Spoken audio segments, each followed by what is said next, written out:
Well, my research has always been dedicated to the interface between humans and our food and fiber production, or agriculture as some people would call it.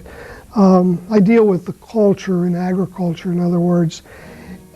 The prior viewpoint on agricultural research is that all that small farmers needed was the right technology and the appropriate credit, and they would actually get the job done.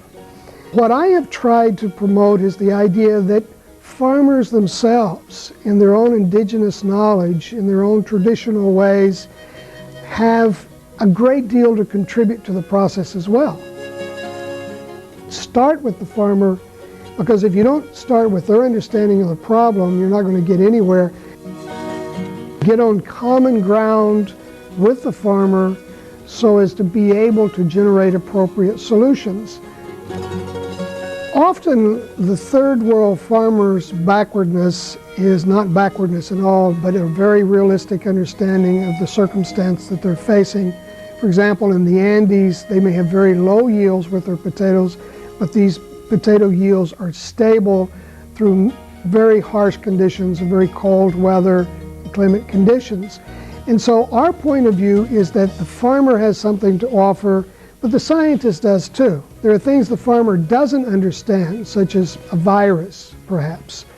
And it's by trying to combine those two knowledge systems, or at least have them confront each other, that we can come closer to an acceptable solution. And this is a methodology that has a widespread application, not just the American South or Ecuador, but Africa or anywhere. I teach about 300 students a year here at the University of Georgia.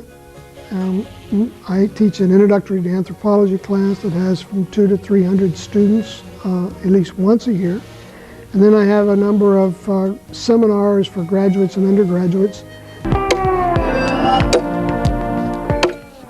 The most exciting seminar I have is called Historical Agroecology of the American South, in which students actually take a historic period, say Pioneer 1800, and they recreate some theme related to that period.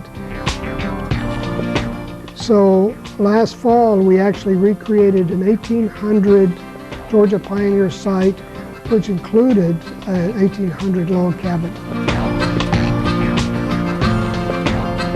I think one of the most exciting events for me in the fall, last fall, was when students in this class, this Pioneer Historical Ecology class, came up to me and said, you know, this class changed my life. When students come to me and say something like that, that really touches an emotion for me, because all too often we're just imparting knowledge, and you know, they're writing it down and they're taking their test and going through the motions. But for a student to come up and say something like, changed my life, that really means something to me. It doesn't happen all the time, but it happens enough that it makes teaching it's certainly equal importance to the research that I do.